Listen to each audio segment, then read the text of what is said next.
Hey, how's it going, guys? I'm back. Still on another little training hike. Forgot to bring y'all along. Haven't been doing much. I just did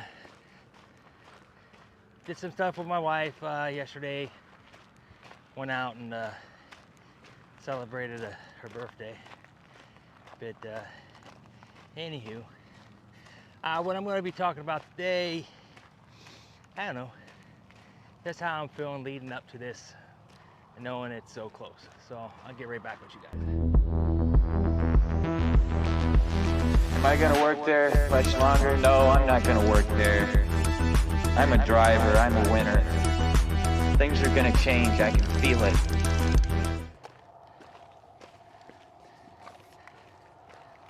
Alright, so anyhow, so I have the normal jitters. Kind of have the same like jitters, nervousness to getting on a trail again.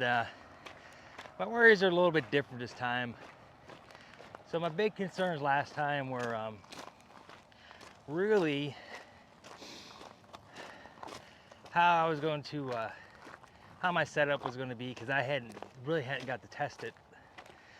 But I had done the longest shakedown of them all, my last attempt here.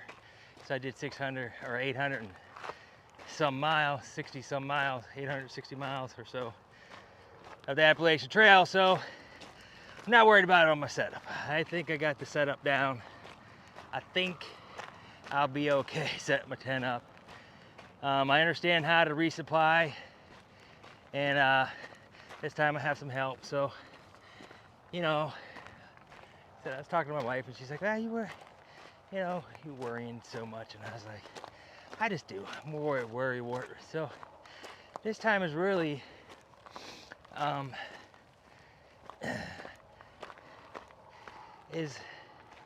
I still physically able to do it, you know? And I'm pretty sure I am.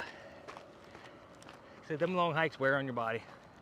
A lot of guys and gals can do multiple ones. Some are just one and done. But I'm pretty sure I can still do it. But at the same time, sorry about that. You still worry. You gotta have something to worry about, I guess. I was watching, anyhow, change subject. That was just something that was on my mind. Watching Ramdino. If y'all don't watch him, look him up. He's pretty good. And question came up. What is a through hike? I guess somebody was ranting and raving on his page. And he put a little poll out there. It's like, you know, because a lot of people do go in quite a bit. And, you know, if you're familiar with the Appalachian Trail, which you probably are watching this, you know, by the different blaze, blue blaze and pink blaze and yellow blaze and white blaze and platinum blaze and whatever. I might have said them twice. And, you know, all the different lingo and that. And I think they were talking about platinum blazing. I mean, and I'm on board with, like, if you got the money, do you, you know? If you don't have the money, don't expect to be going in too much or to really nice places or get to do too much. You're gonna be pretty restricted. You gotta be real reserved in where you stay. You're gonna stay in a lot of hostels and really cheaper hotels and stuff if you stay in them. But just know that you're not gonna be doing this stuff that a lot of these other hikers are doing it, that some of them do it multiple times. And I don't know how they do it, but they must have a lot of money. But that's their business. But yeah, I just don't think you're going to be doing that. It's going to be, you're doing in and outs, a lot of Neros, where you're just going in, washing your stuff, and getting back out. So not more stressful, but it's just, it'll help you two ways doing that. Is there's a cave up there I never noticed. I'm gonna go check that out one day. It'll be cheaper in the long run. Plus you'll get through your hike a little bit quicker, not doing all that extra stuff. But at the same time, the end state of that was like, you know, do your thing, hike your own hike. I think that's a real thing. As long as you're not, you know, saying in a derogatory manner. You know, be like, well, hike your own hike, bro. Like all that crap. You know, like, you know, I don't like to be around a ton of people in the shelters. And sometimes it's raining. And it happened to us a couple times where it's raining. You just want to get in the shelter a little bit to dry off. But if there's like 10, 15 people in there, I'd rather just be wet. I'd just rather be wet than jam myself in there and smell everybody. Some people get offended by that, but like, nah, no, I'm good. And you just want to walk past because you don't want to be by a bunch of people, and you're fine with being wet. Just let me be wet. You don't gotta worry about me. And I'm not gonna worry about you, unless you need my help, and then I'll help you out. But that's all I gotta say on that. Other than that, I still keep my mileage. I'm increasing how much I do. I'm gonna start, I said like 3 days a week. I need to do a little bit more because I'm not doing as much mileage right now.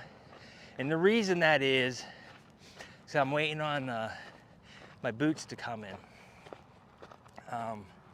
So once my boots come in, then I'll increase the mileage and I'll probably decrease the days a week. Maybe I'll keep the same, I don't know. But I'll keep you informed. Like I said, I'm going with the Oboe Saws 2X. They're not waterproof. And I'm going with the mids to really try to help my feet out. I watched another one on Cobweb Rose.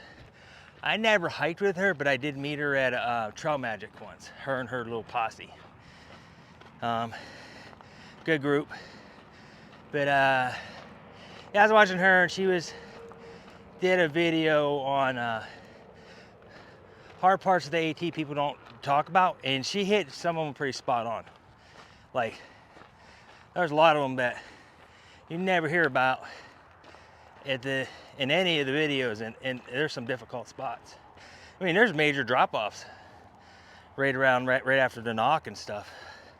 So that's stuff people don't talk about or you see too much. And then I was curious because she had said she had changed her shoes, said she couldn't do zero drops, so I went and looked at her other stuff.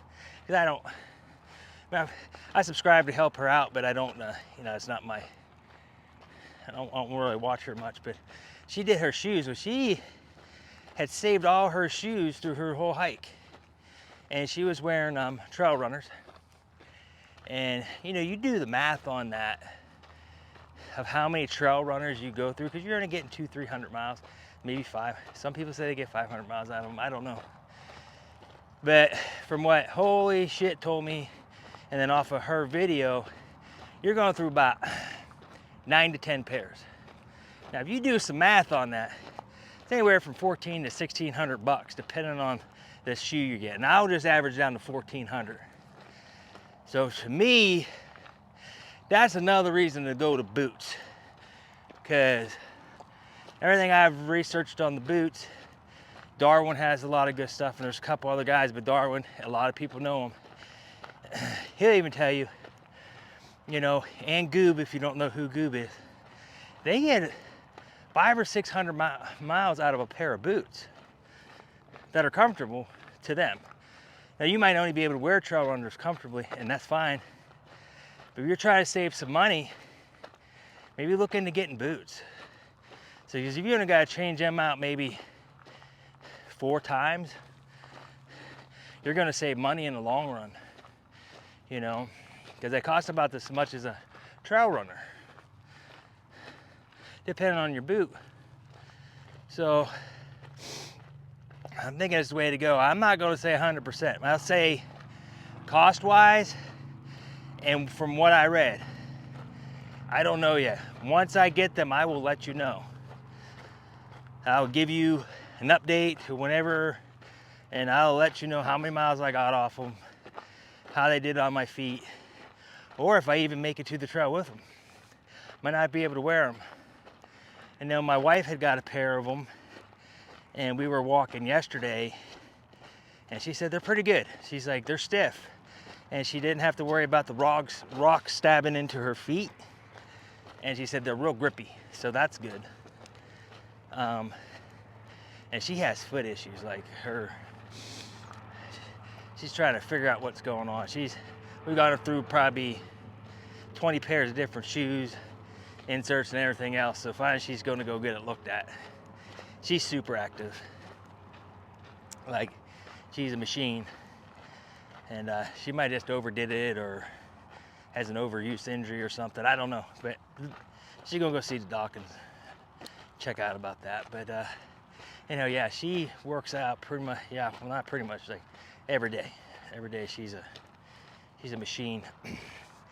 I got us into a conversation about motivation, determination, and something else. I'd say motivation, the difference between motivation, determination, and discipline. So it was a pretty interesting conversation of it. It's like motivation's kind of temporary, doesn't last. Sometimes dedication, dedication. You're dedicated to the task, but that can wear off too. But discipline, yeah, it's kind of not going to wear off because you're going to make yourself do it no matter what, you know. At least that's how I interpret it. You might interpret it a different way, and you can put in the comments below if you interpret it a different way. But I think for a lot of people, we were talking just about the trail. Some of it's motivation. Most of it is just the determination. Like, I've got to do this. This is my one shot to do it, and I'm determined to do it no matter what. And in that, it becomes, you know, turns into discipline, you know. And sometimes you just can't. Like I said, like, if you get hurt, you get hurt. There's not much you can do about it. I was disciplined to do it. Just maybe if I had taken off a little earlier, and I don't know, I can't think about that. But anywho, got another shot at it, so I'm pumped up. But anyhow, I just murmured around here. Tell me what you think about the boots, maybe, or like what your thoughts are on it if you have experience with boots working better. I understand the trail runners. They are comfortable, but they sure don't help your toes or your feet. Even if you get the thicker soled ones, my feet slide around too much in them things. So, I don't know, just tell me your thoughts on that. And only 40 some more days till on the Appalachian Trail, and I'm getting pretty excited about it. So hey, thanks for tuning in. I'm gonna go ahead and walk some more. Y'all stay easy. Peace.